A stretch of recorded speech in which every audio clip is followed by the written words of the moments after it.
Welcome to Law Subscribed. This is your dedicated news source for all things subscriptions in the law. My name is Matthew Kurbis. I'm the subscription attorney, and I believe subscriptions can help bridge the access to justice gap and incentivize attorneys to modernize and scale their practice like never before. On this show, I interview lawyers ditching the billable hour and experts who can help attorneys move beyond billing time. Thanks to my sponsors, 650 and Gavel. Links to both in the show notes. More on them later. And use the code LAWSUBSCRIBED when signing up. You get 10% off, and it supports the show. The best way to support the show is to share it with someone you know. This podcast is for educational and entertainment purposes only, and nothing said is legal, ethical, or financial advice. Without further delay, here's the episode.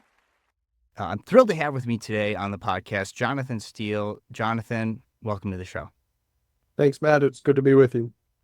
Well, I'm glad you reached out. For those of you who are longtime listeners, I don't even know if I've said this before, but I'm on a number of podcasting platforms out there, and Jonathan was kind enough to reach out through one of them because he's got a lot of good stuff to share with you, and I'm happy that he did. But later we discovered that I know some of the partners at his firm. But other than that, I'm going to learn a lot about what Jonathan has to share with us today. So for me and my listeners, Jonathan, go ahead and give yourself a little introduction. Sure. I'm a divorce lawyer by day. So I work at Beermann. We do divorce, we do paternity, prenups, postnups, anything you'd want to avoid in your personal life, we do that. And that's a typical structure of a billable hour practice. We take retainers and we bill against them. And then I've recently gotten into cybersecurity and privacy consulting, where I somewhat wear my lawyer hat, and that is a subscription model. So why even get into this cybersecurity and privacy thing? You know, that I've been asked that question a few times lately, and it's, to some extent, I've always been interested. You know, I've been on like the Signal platform and using Proton Mail as long as they've been out, so like 2014 or 2016. But it's a recent infatuation. It's, you know, probably a COVID rabbit hole I went down when everybody else was learning about Tiger King and how to bake bread. This was the rabbit hole I went down. I was watching YouTubes about it, reading about it, taking certification courses about it. So it just became a fixation or a hobby. I think I've only had one cybersecurity privacy lawyer on the podcast before, and she left the practice of law, Donata Strength-Skillroot, to launch Termageddon, a productized legal offering, so not legal services, for terms of service privacy policy. Have you come across Termageddon or her work before? No, but it sounds interesting to me. I've not heard of that. Yeah. So I'll have to share that episode with you after this, and this will probably make a good companion episode. So everybody go back and listen to that one. So I was in the pandemic figuring out how to launch my own practice. So I went down my own separate rabbit holes, and frankly discovering that there was a massive lack of information around how do you start a law firm that's like in a modern age and like that's useful. And there was like one ABA article on subscription legal services. So that's why I started the podcast. Something I talk about a lot when I give CLEs on the subscription model for legal services is around all the technology. And I like barely touch on the cybersecurity aspect of communications with clients. Basically, it starts and stops at use a client portal with two-factor authentication login. And you should not be emailing or texting documents that are not, it's not via an encrypted means with your clients, because it's probably malpractice. And that has nothing to do with being a subscription, legal services providing attorney, but it's just good practice. And you're going to have these technology tools to be more efficient anyway. So maybe, let's get your input on that and all your opinions, not a cybersecurity advice, right? Just for educational purposes only, but let's get your opinion on that. And maybe if you could explain in more detail why that's important. Yeah, as recently as of an hour ago, I had a debate in my office about using ephemeral messaging with clients and whether that's a good idea, a bad idea. And for listeners that don't even know what that means, it's a self-deleting message. Like Signal has the ability to delete your messages after 12 hours or one day or whatever interval you like. And there's two sides of the coin. On one hand, every so often, lawyers will get a subpoena saying, give me all your messages with your client. And if it's your custom and practice categorically to have an auto delete timer, I don't think there's anything wrong with it. And yeah, they're privileged normally, but sometimes that privilege gets muddied if there's other people on your messages. Mm-hmm. So it keeps it clean. And, to your point about sending documents and things like that over email, that's a pet peeve of mine. Clients do it all the time. They attach their tax returns with their social security numbers as email attachments. And I Mirandize everybody, use a secure upload link so that it's not sitting in somebody's emails. And I'm getting through to people, but very, very slowly. Right, right. I mean, how do you feel then about even having attorney-client privileged communications over unencrypted email or text? I think it's negligent. I try to get all of my clients on Signal. I try to have all my communications on Signal. We have a pretty high duty of maintaining privilege with clients, and I think even like plain ordinary phone calls, somewhere along the line, somebody could be listening. Text messages are horrible. Plain old SMS messaging is horrible. And I don't think you're doing your job as a lawyer if you're not using the most secure method of communicating with your client. Right, which is why I fall back on client portal login two-factor authentication. It's still not going to be perfect, and it's not like truly encrypted communications, but it's better than email. It's better than text and phone calls. No, yeah, you raised a great point. I don't think I've said it in a while, but I think I said in my original CLE I did is I prefer clients to do an encrypted Zoom meeting, even if we keep cameras off. Yes, sure, encryption can be cracked, but I feel like an encrypted Zoom meeting with my client, assuming they're in a private space, is going to be better, is going to be more secure from a cybersecurity standpoint than a phone call. Am I right to just lacking the sophistication? Is that like a better approach? It The short answer is yes, but it's a little bit more nuanced than that. Zoom got called out pretty early on in the pandemic for playing around with what does end-to-end encryption mean. And as part of a lawsuit, they had to roll out true end-to-end encryption. So it's as simple as a toggle in your Zoom settings, but there's one version of encryption where Zoom holds the keys, and then there's another version where it's end-to-end and you hold the keys. So if you have turned on end-to-end encryption, 100%, it's more secure than any form of phone call. If you're letting them hold the keys, well, then it's a question of do you trust Zoom?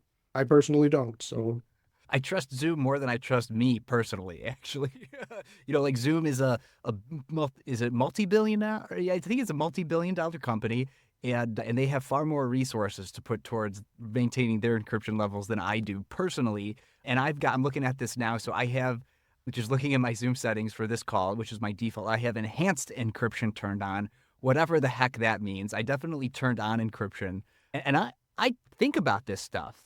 And I'm still not sophisticated when it comes down to it. Like, I didn't understand before you explained it to me. I didn't understand that Zoom holds the keys versus me holding the keys, right?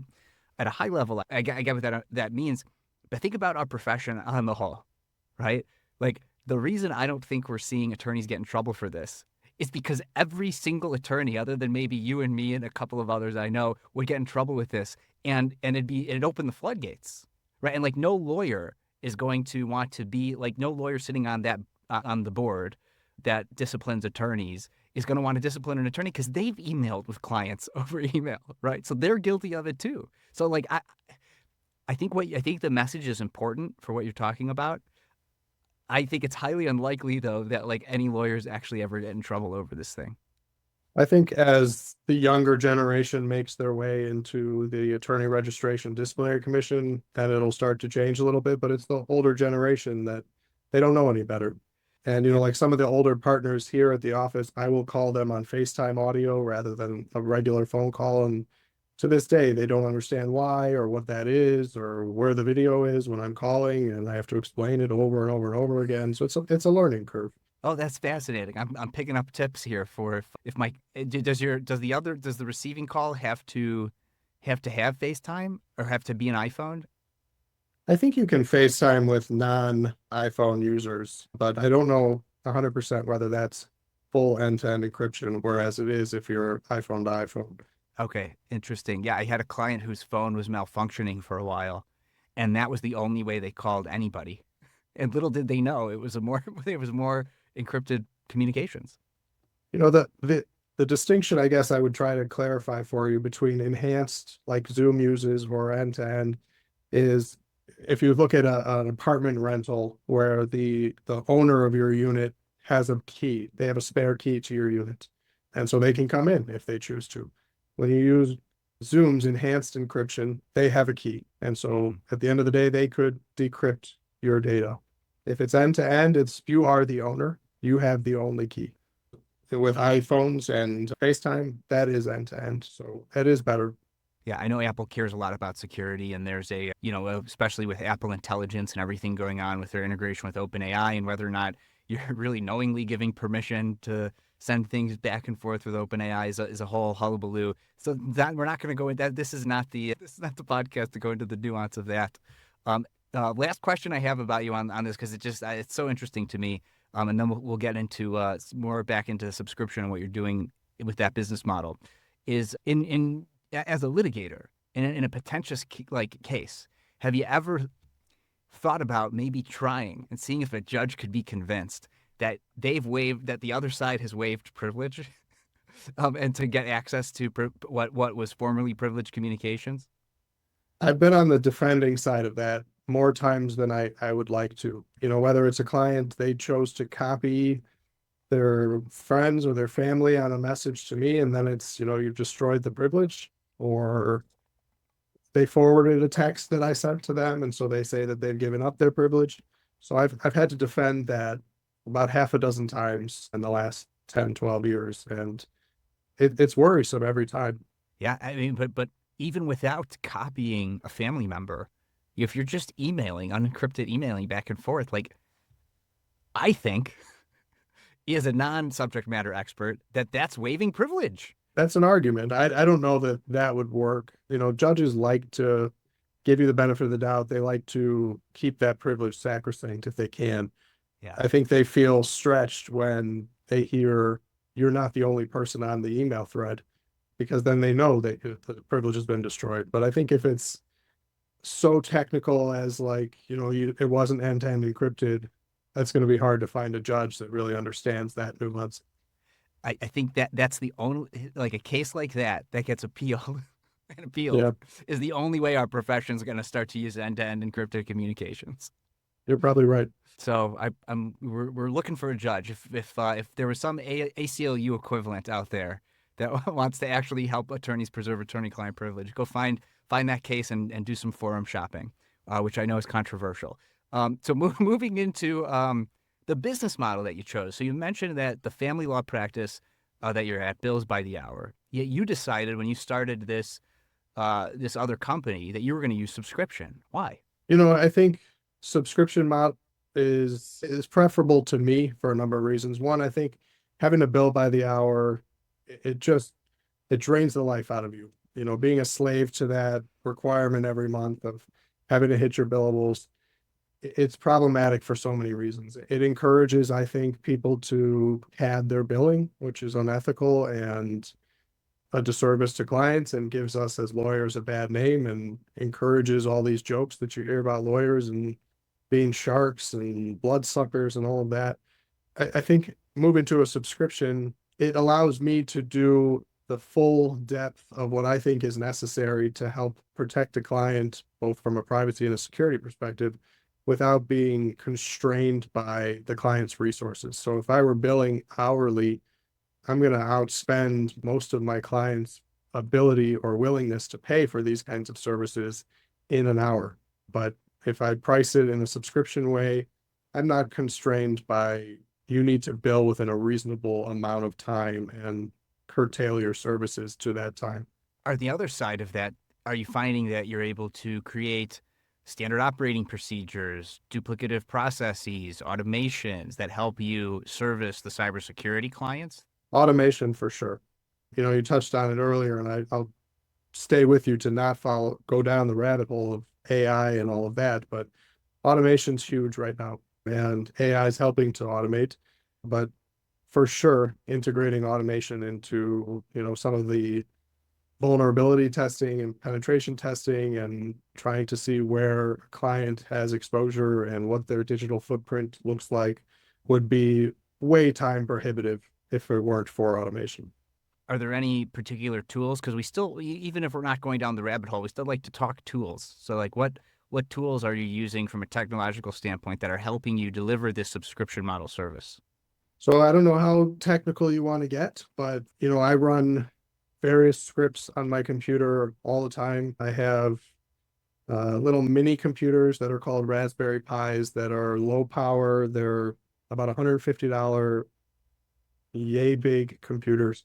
And I leave them on. They run all day long in various different places. I have a few in my home, a few in the office, and they run scripts. And they're called Python scripts, and they automate certain things that for me to sit there and do manually would be wildly time consuming, whether that's, interacting with social media or generating images or doing, like, for instance, to this specific content of penetration testing, one of the services that we offer and try to help people with is seeing what personally identifiable information is out there about them as it is. If you Google someone's name, you can normally find their address and their phone number and their relatives' names and all sorts of alarming information. And it's a game of whack-a-mole. You can remove that information, but then it pops up on another data broker. So having a script be able to run automated 24 hours a day, scanning for any personally identifiable information is a huge time saver, and it's scalable. So if I have 1,000 clients that all need that to be going on all the time, it's no sweat off my back, and it's really no sweat off of $150 computer's back. It's just a script that's automated. So it's a pretty efficient way of doing something like that. Hmm. Have you seen that with the advent of Gen AI in particular, that you've been able to add that into the scripting so that what you're capable of doing has increased?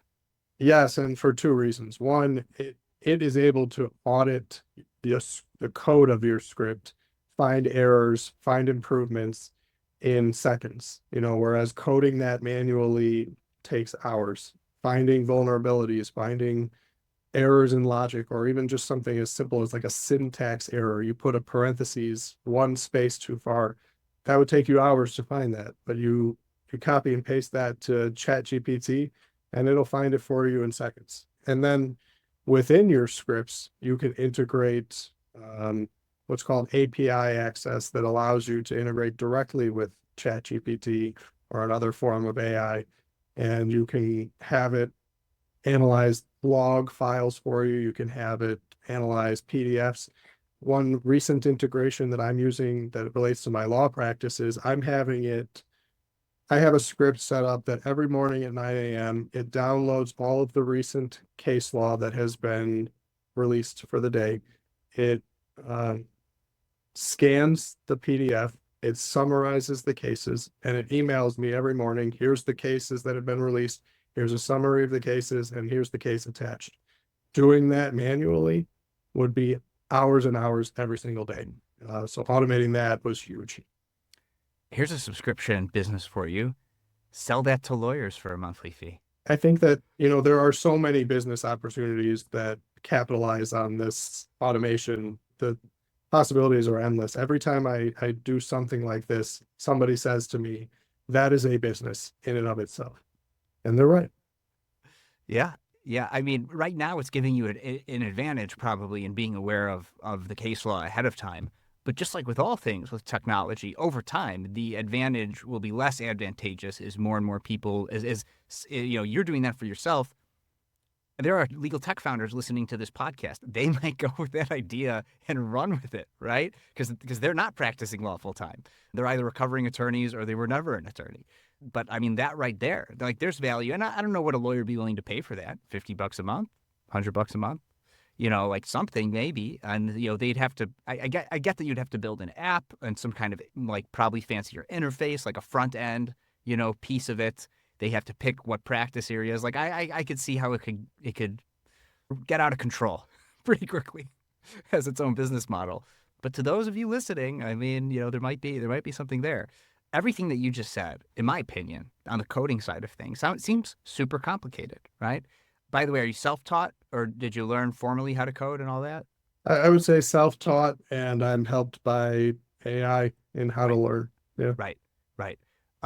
But everything you said about how you're leveraging Gen AI for code and logs can be used for substantive legal work, right? Have you thought about plugging in a motion that you're gonna file in court anyway? I mean, or you could use legal AI tools that you're paying for, so that that's not training underlying models, and asking it to run a diagnostic test on, are there any logical errors in these arguments, right? Summarize this for me so you could put a nice little summary paragraph without having to draft it, right? But I mean, but that all cuts against what is definitely billable time, right? That part of it worries me. I'm reading and I'm hearing all these stories where a lawyer just basically dumps their drafting onto AI. AI spits out something sounding good. It sounds authoritative. It's convincing. It cites case law. And then they come to find none of those cases exist. And it's the AI completely making it up, and they get sanctioned for it. So I think, it concerns me a little bit. I'm not confident in the current iteration of ChatGPT to offload my drafting. But I think there are certain things, you can certainly use it to clean up your language, to fluff up, to clean up the grammar, to clean up the spelling, to help with formatting, things like that. I think I have a little bit of some privacy concerns with OpenAI, but if you put those aside for a moment, you could upload 5,000 pages of transcripts in a PDF and say, give me a summary, and it'll spit out a summary in a minute. Whereas it would take you the better part of a day or two to get through all of those transcripts, to find any inconsistencies, to find areas for cross-examination. So there are ways, I think, of using it that I don't have as many concerns. But on the drafting front, I'm not there yet. I don't think it's there yet.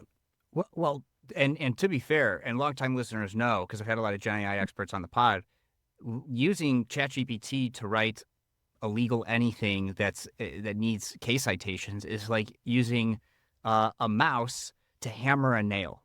It's not even close to the right tool. It's not connected to case law. It's not leveraging retrieval augmented generation, right? Like these legal AI tools and what Lexis Plus AI and Case Text Code Counsel and Paxton and LawDroid do, for example, is they're plugged into case law. So like those would be the tools to actually do like newer versions of legal research with Gen AI. But I was just talking about like you did the research, like you did everything traditionally to draft the thing, and you're going to file it publicly anyway. So it's going to be a matter of public record. I mean, unless it's under seal, and all that. But if it's going to be a matter of public record, I see very little harm in even using the free tools. Now, I still wouldn't recommend it because I think just like with people, if you have legal training and experience, it's going to make you do a better job at having a cybersecurity and privacy business, being a politician, being a CEO, right? It's going to make you better at anything. I use the paid legal AI tools that my firm uses that are SOC 2 compliant, et cetera, to do things I would use ChatGPT for, right? So I'd still suggest to the listeners that they use legal specific tools even for non-legal things. But even if you're not willing to pay the $100 a month or up that these tools will charge you, I still feel like free version ChatGPT for something you're going to file anyway, the legal research was done traditionally, you could end up with a much better filing, a much better brief, motion, whatever, by leveraging AI in the same way that you talked about, previously. So I would only say it's not you will end up with a much better filing. My privacy concerns aren't so much around the drafting part, because I agree with you. It's going to be public record. Who cares? But where I see some issue is, you want to upload a client's bank statements to ChatGPT and say, give me an analysis of bank statements. Well, then I'm a little worried about, is it private? Is it secure to upload my client's bank statements to OpenAI? I would have some concerns about. But I agree with you that it will make your presentation better. It will make your delivery better for sure. And I think that the lawyers that are resistant to this trend are the ones that are going to get left behind. It's here. It's not going anywhere. So either you learn and you adapt and you use it to your advantage, or you're going to get left behind. Yeah. And at least with Paxton, which is the tool that I'm using, they've developed their own legal large language model. And I think they do plug and play in certain instances, like with like multiple layers in between them and some of the other models where they otherwise would train. And, they have the enterprise contracts, which at least claims that they're not training the underlying models for that. And a lot of these legal AI tools have these that are GPT wrappers. They'll have like the enterprise level where it says it's not training or whatever, right? So there's to a certain extent, like I'm hesitant to believe that OpenAI is not just doing nefarious things, but for their own large language model, and they're a tool designed for law firms where they build it for security purposes first. I mean, I do get my client. I let my clients know when I'm throwing something through an AI tool. I'm leveraging it for analyzing PDFs, contracts, other things. There's no personally identifying information. Like I'm not working those kind of cases, right? So like no social security numbers, no medical records or nothing like that, right? No, and frankly, no bank records either. So like I'm not uploading that stuff because I'm not working on matters that involve that kind of thing. But I'm absolutely summarizing a 660-page franchise disclosure document using Gen AI. And it is a massive time saver as an attorney who's not billing by the hour. And e-discovery's been around for a long time, and it's only gotten better with Gen AI. I mean, I don't know, like, I've never practiced family law. Like, is the volume of documents, does that ever even require e-discovery software? Or how are you analyzing those docs? There are some cases where we will outsource that if it's a large, complex case. It's rare from what I've seen, but it does happen. Yeah. So, And to go ahead. to the earlier point you're making about telling a client you're using AI, I think whether you're hourly or subscription, I think that it would be hard. You'd be hard pressed to find a client that would object. I think the clients are going to be all for it because your work product is better, it's more efficient, it's faster. So why would they not want you to deliver a better product faster? Right. And if I handled highly, highly sensitive information, even though I'm using AI every day in my practice, I would be much more hesitant to throw it into even these legal AI tools, right? I'm just not dealing with that highly sensitive type information. For now, I have a question for you that I didn't prep you for. Not that way I do much prep on the show. For former guests of the show who still listen, I don't like do a lot of prep. But after learning about the Raspberry Pi scripts that you're running and looking at this message that you sent me through the platform, was that run by one of your scripts? I'm curious. No, Okay. Okay. no, I So, don't use, there are certain things that I don't use GPT for. I don't use it to write like client emails. I don't use it to write emails to other lawyers, or I like my own voice. I have a certain writing style, and I sort of worry that if I just offload my writing too much, that I'm going to lose it, that I'm yeah. going to lose my wit, I'm going to lose my snark, and I like that. That's one of the things I like about being a lawyer. So no, if I'm writing to someone, it's my voice. Okay. All right. That's interesting. I'll still use AI to augment my writing, but it's very well structured. I must say that you just have, I mean, you are a practicing attorney litigator, so your writing is just very structured in general. But if you told me it was AI, I'd have believed you though. So, and, You and know, not, there and not judged you, not judged you for it in the slightest, by the way. there are a number of tools out there that purport to be able to analyze writing and tell you if it was written by AI. So feel free to fact check if you come across one of those and plug it in. I don't Oh, think they're all accurate all the time, but you know, that's why I use the word purportedly. That there right, are right. some where they'll claim to say, with 99% accuracy, we can tell you that this was or was not written by AI, and we'll see. I think that's going to be a useful tool for teachers where the students are using AI to write their papers. I feel like I trust those less than I trust OpenAI to keep my data secure. In my Probably. opinion. Right? And like I don't know, like I'm in the process of making my first hire, and I'm looking for a law student who has Gen AI experience. Like I'm specifically looking for that. So like I want students to use these tools because it will help me deliver better work product faster to my clients, right? So like use it. Teachers should not be using that software to identify Gen AI. If I'd be using it if I were a teacher, Jonathan. I'd use it to see did they use AI, and if they didn't, I would say why aren't you using AI to make your writing better? And then use it to grade their papers. Again, I think either you're going to learn how to use it or you're going to get left behind. I think it's an asset. I think it should be on your resume that you know how to write prompts for GPT, because the people that say, "Oh, I've used it and it's not that great," those people are using it as Google. They're saying, "What's the weather in Chicago?" And that's not even scratching the surface of the capabilities that it has. So if you're not getting good results, it's because you're not writing a good prompt. Right, right. I mean, You're at a billable hour firm, Jonathan. Clearly see the writing on the wall. What are you doing to try to? I mean, you've obviously got the subscription business for what you're doing with cybersecurity, but what are you trying to do for the practice? Because you could see it, you could see it coming, and billable hour is not long for this world. I think I'm inclined to say that you probably agree with me after this conversation. I do. It's a hard thing to break out of if you're in the mold of a billable hour firm. It's a hard thing to do to convince everybody in one fell swoop that let's do something entirely different. The law seems very resistant to change, and just trying to convince an industry as a whole that this is the wrong way to do it, you're going to get met with, well, this is the way we've always done it. And I hear that authority cited in courtrooms as though that were authority. Counsel, we do this all the time. Yeah. Does that make it right? No. The fact that we've been doing billable hours for decades, does that make it the right way to do it? I don't think it does. Mm-hmm. What about the fact that attorneys like me who focus on problem avoidance, upstream legal problems before they actually blow up, I do a lot of prenups, all flat fee. I usually have them subscribe unless I get them through like a lead platform like Hello Prenup, who provides prenups as a product. They have like a panel of lawyers that they vetted, and I'm one of those lawyers to recommend to their users as a way to still beef up and make sure it's an enforceable agreement. Because as I'm sure you know, in Illinois, each side needs an attorney if you want that thing to be more likely to be enforced, right? Just legal information for any potential client listening. And so I'm doing tons of these. And so as more people are getting prenups, the length of time for divorce litigation will decrease, assuming the prenups are enforceable, right? And we're doing everything we can to make sure they are. We're ethically obligated to.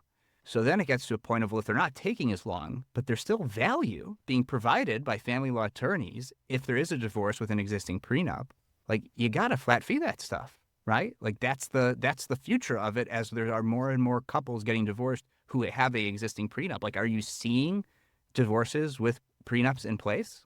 We see a lot of divorces with prenups, and one of the main selling points of a prenup is, in theory anyway, it streamlines a divorce. It spells things out in advance, so there's less to fight about. But then you've got the people that are, unfortunately, slave to a billable hour. Sometimes one of the downsides is it encourages people to take positions that aren't well grounded because they're just running the meter to advance a claim, whether it's meritorious or not. And so you get a lot of frivolous prenup challenges, and then you end up litigating the prenup, and it doesn't end up streamlining the case. But in theory, that's what it should do. There's obviously parts of a divorce case that you can't even touch on in a prenup, like child custody, which isn't really custody anymore, but Right. or child support, or things related to the child. You're going to have to either fight out or settle with or without a prenup. But it should, in theory, reduce the fighting, reduce the legal fees, get you closer to a flat fee. Although I've seen so much resistance or reluctance to take any cases in family law on a flat fee. I've only seen one lawyer, and she's been on the podcast in Illinois doing it.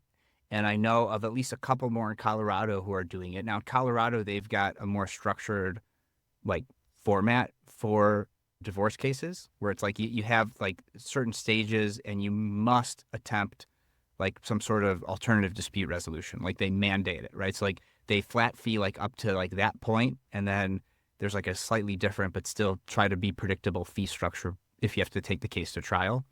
And then this other attorney who's doing it in Illinois, I think she's doing a combination of subscription and flat fee to provide family law services for couples getting divorced. So I know it can be done because it's being done. It's just a question of the will, like you said. Well, it's also a question of where do you set the flat fee where you don't end up way behind at the end of the case. And, over the years, I've done various family law things on a flat fee, like defending an order of protection, or, as you mentioned, doing some prenups. But then you end up behind a lot. If you're defending an order of protection that you thought was going to be a 1 or 2 hour hearing, and it ends up being a 3-day trial with an appeal at the end of it, you probably didn't price your flat fee correctly. Yeah, that's a pricing question, right? And that's a scope of services thing that can be sorted out in an engagement agreement, right? So I still think you can account for things like that. And one of the values of the subscription model is the longer something takes, if it goes an extra month than you thought it was going to go, you are still making money. And being behind on something assumes you're tracking your time. And when you're tracking your time on subscription and a flat fee, the less time something took, the more money you make, right? And so you build like what you're doing with Raspberry Pis. I mean, like I'm thinking, I wish I would have known how to do all that. I could probably, instead of hiring a legal extern, I could run a bunch of scripts instead that do a lot of the things that I wanted to do. Maybe I have to hire somebody who could just help me build some Raspberry Pi script running software, so or programs, so that I could just automate all these things that I'm doing already. That's a big maybe. And that's the fear for a lot of industry right now, is that AI is going to replace us. I don't think it's going to replace lawyers anytime soon, but it'll help streamline definitely parts of your practice, make certain things more efficient.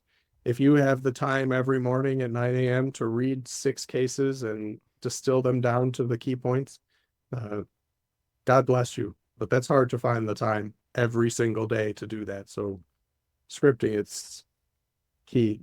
Yeah. I have another question about family law and subscription, because I just hypothesized this during my CLEs with subscriptions for traditionally seen as very difficult to disrupt billable hour type industries such as family law. And it is post MSA or divorce decree compliance. Wouldn't there be a really nice sort of maintenance ongoing subscription plan that a client could have with a law firm where there's this dispute comes up, this things. I mean, you could have your subscriber benefits, right? You could well define subscriber benefits for post MSA or divorce decree compliance, because stuff happens. And like clients don't call you, and stuff happens, and it gets worse because clients don't call you because they're afraid they're going to start getting billed again. So isn't there like a revenue opportunity for family law attorneys and firms to offer like a subscription plan post divorce? And I know if you're billing by the hour, they're probably like, I don't want to pay my lawyer any more money. So I think that there might be a little bit of a problem there. But even if they're thinking, even if I bill subscription and or flat fee for litigation, in any litigation, but particular family law, because that's your experience, that the revenue doesn't have to stop at the end of the case, because you could continue to provide valuable services for post case, post trial or settlement compliance afterwards. And so, what do you think about that kind of opportunity? I've got to imagine you've helped lots of clients at the end, quote unquote, end of a case, with issues that arise later on. I think there's definitely potential there. I think it's not just limited to compliance. I think there's modification proceedings that happen all the time. If there's something child related, there's no such thing as final. Everything child related is temporary in theory. Like, you can have a permanent child support number, but it's always subject to modification. All parenting time is subject to modification. Decision making, assuming you're past a 2-year sort of like cooling off period, is subject to modification. So your post judgment subscription model could be enforcement, it could be modification. It Yeah. could be tiered. Do you just want, enforcement related help? It's tier one. You want enforcement and modification? It's tier two, right? Or like you have a different structure of subscription add-ons. Like my business model has subscription add-ons. Somebody's acquiring a business that's an asset purchase agreement add-on, and upon closing, that add-on comes off, right? But they're still subscribed at the other level, so I could help them post closing of that transaction with other matters and questions as they arise, right? So yeah, I think there's a pretty significant revenue opportunity for law firms, and frankly, for the clients. Like when I say revenue opportunities for law firms, the clients get pricing certainty, and they get legal help that they need. So just because law firms could potentially be earning more revenue by leveraging the subscription model doesn't mean that's bad for the clients, because if you're able to do that at scale and for all your clients, you could still offer like predictable, reasonable prices, right? Because it's all, like you mentioned with the cybersecurity thing, it's about scale. With the Raspberry Pis, it's about scale. And the subscription model just scales because billable hours are capped at how many hours can you bill in a day. You're absolutely right. I don't think it's hard to imagine that it's a direct benefit to a client. I would be hard pressed to come up with an argument that it's in any way detrimental to a client to offer post decree at a minimum in a fee structure where it's subscription based. Yeah. I don't know that I could give you a colorable argument about how that's detrimental to a client. Even if it's, $100 a month, and you could schedule 15-minute calls with us. Schedule, not call us whenever you want. Schedule, and 30% reduced billable hour rate for anything that other than that we can't handle in a phone call. Even that's valuable.